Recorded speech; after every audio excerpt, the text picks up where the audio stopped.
જય હાટકેશ. હું આપની સમક્ષ નાગર સમાજને અંદર ચાલવાવાળા पिछला 9 વર્ષથી એક પ્રકલ્પની બારામાં ચર્ચા કરી રહ્યો છું. એક સેવા યાત્રા એમ બી કહેવાય, જે નિરંતર નિસ્વાર્થ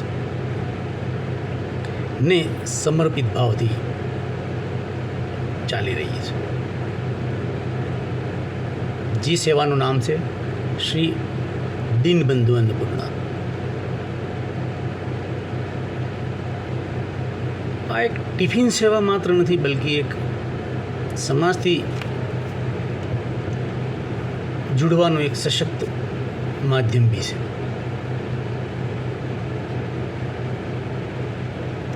શાસ્ત્ર આપણે કહે છે કે જૈસા आहार वैसा विचार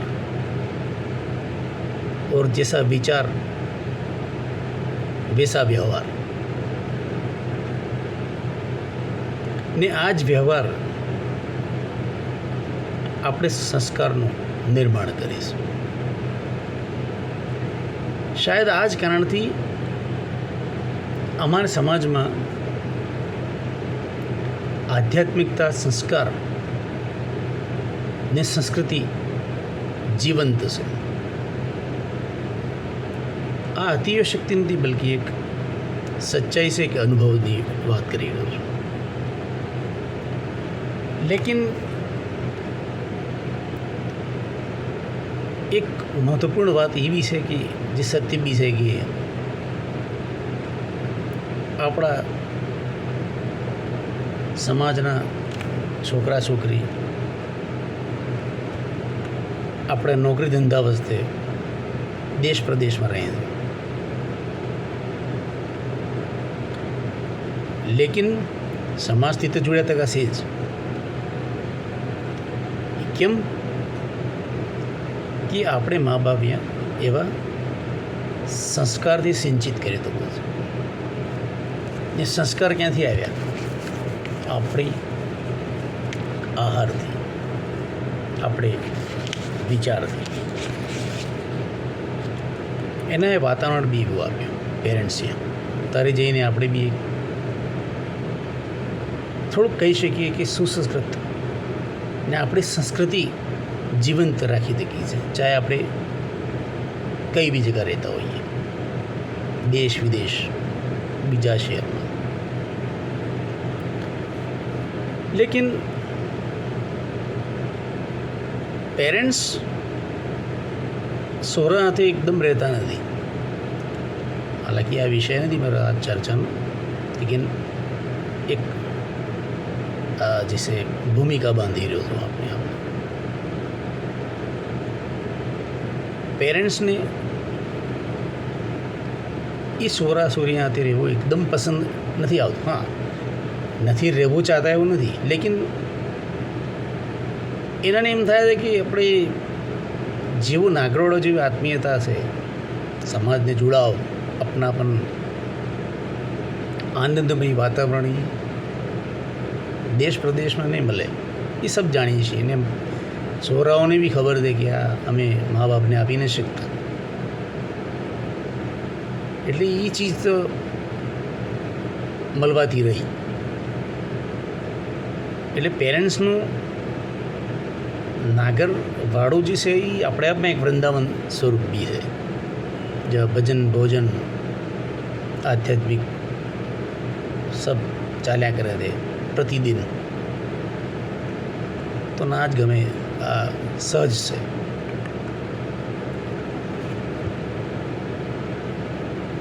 લેકિન બીજે આડી એક ઓર વિચાર છે કે છોકરાને એક હંમેશા ચિંતા બની તકી રહે છે એ કોનામાં કે મા બાપ સમય પર ભોજન પાઈ રહ્યા હોંગા કે શું ચાલી રહ્યું હોય, એનાને ઘરમાં શું વ્યવસ્થા હોગા, એનાનો કચ્ચો સામાન જે બી इतने करता हूँ अरेंज. जब तो बरसात नो टाइम आप स्पेशल जानता हो, गर्मियाँ हो तो लाइट नहीं व्यवस्था. खैर ये तो फिर भी પેરેન્ટ્સને મેક્સિમમ એવું રહે કે ભાઈ નાગડામાં રહીએ. પેરેન્ટ્સને છોકરાનો બી એવું હોય કે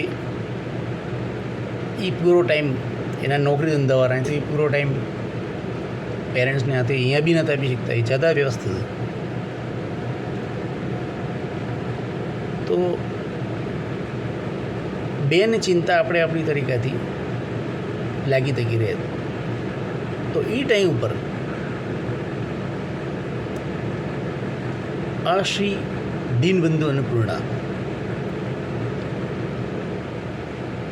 એક સચ્ચા પરિવારને દ્રષ્ટિથી અને હાથે હંમેશા ઊભી રહી. અહીં પર ડે એક સાત્વિક સ્વચ્છ ને સમયબદ્ધ ભોજન તૈયાર મળે છે. ને સેવાભાવી કાર્યકર્તા જે છે ઘર ઘર તક પહોંચાડે છે.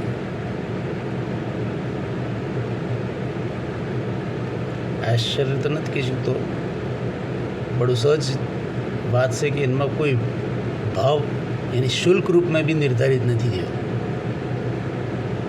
આપણો કેમ કે આપણો ભાવ છે ઇમોશનવાળો. જ્યાં ઇમોશનલ તરીકાથી આ ભોજન બની જાય ને તૈયાર થાય તો એ પૌષ્ટિક હોય, એમાં કોઈ બેરાય નથી. હા, યદિ કોઈ શ્રદ્ધાને સામર્થ્યને અનુસાર સ્વેચ્છાથી કોઈ સહયોગ આપે બી છે તો શ્રી દીનબંધુ અન્નપૂર્ણા અને સહજતા સ્વીકાર કરે બી છે.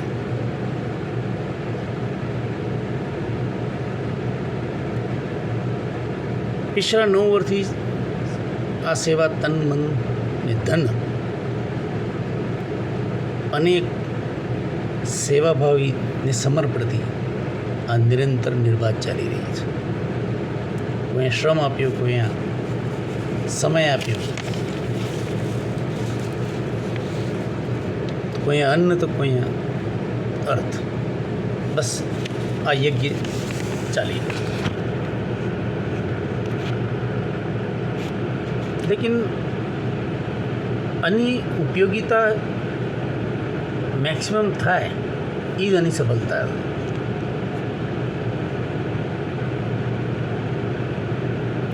કેમ કે પ્રેક્ટિકલી એ કે કેમ કે સામર્થ્યવાન હોય છે તો પેરેન્ટ્સને પાસે આ રસોઈયા ઉપલબ્ધ કરાવી દે છે, જે કે રોજ ખાવાનું બનાવીને જાતે હોય છે ઘરમાં.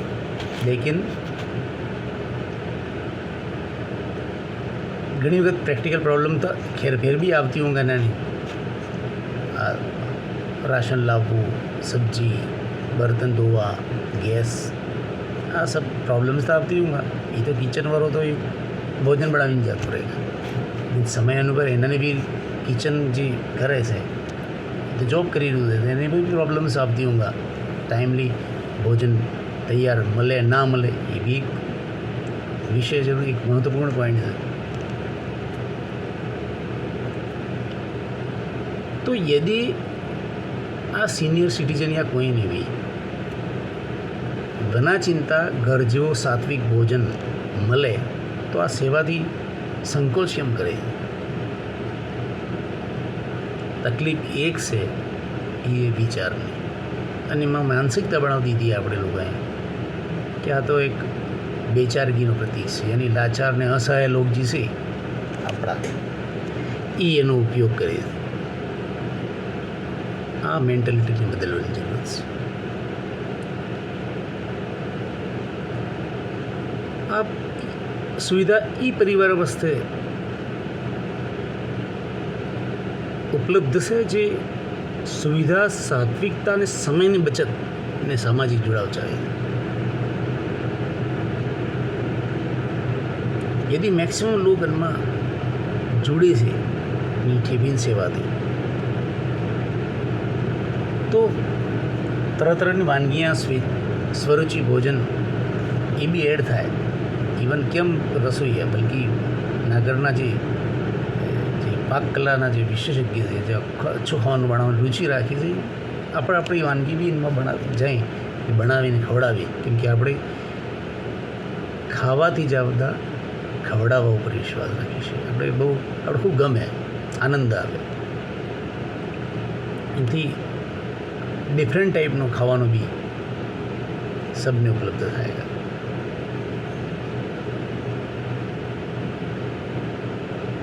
આપણે આમ બી ગોઠ વશે ધાર્મિક સામાજિક આ આયોજનથી એ માધ્યમથી જે છે એકબીજાથી જોડવાનું હંમેશા આપણી કોશિશ હોય છે. તો શ્રી दीनबंधु अन्नपूर्णा सबसे बढ़िया एक माध्यम છે.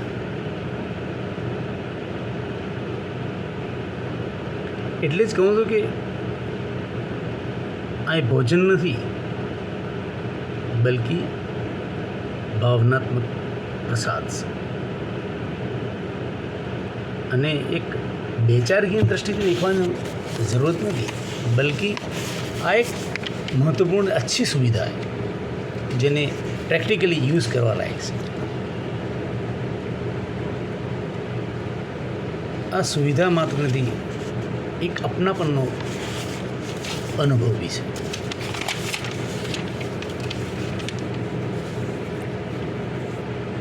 તો મારે આપણે સમાજથી વિનમ્રતાપૂર્વક એક આગ્રહ છે કે यदि આપણા પેરેન્ટ્સ એકલા રહે છે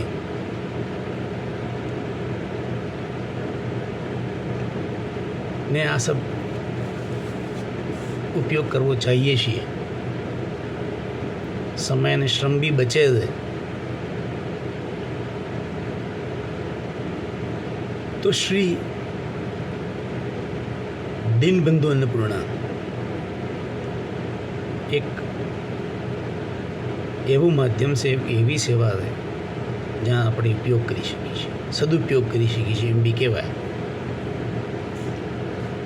ઓર એની સાથે यदि ઈશ્વરે આપણે સામર્થ્યવાન બનાવ્યું તો કેમ ના આપણે આ સેવામાં, આ સેવા યજ્ઞમાં તન મન ને ધનથી કયા બી રૂપમાં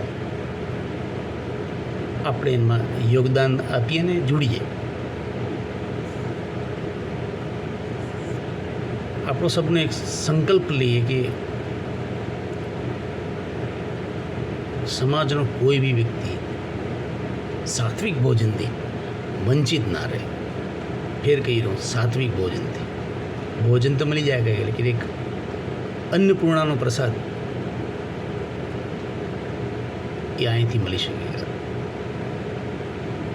ને અંતમાં એમ બી કહેવાય કે हमारो समाज से केवल रिश्ताથી નહીં બल्कि સેવાથી બી जुड़ित करे.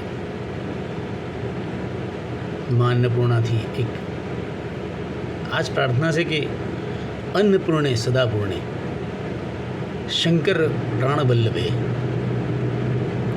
ज्ञान वैराग्य सिद्ध्यर्थ भिक्षां देवी च पार्वती.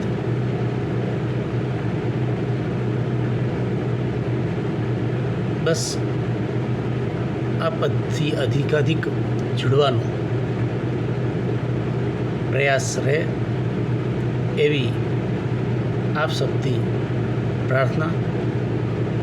ને આ સેવા યાત્રા જે છે એ અવનરત ચાલતી રહી, क्योंकि અંત તો ગતવા અમે સબને બી અંતે જોડવું જ છે, ચાહે અમે બહાને રહેતા હોઈએ કે ક્યાંય બી હોઈએ.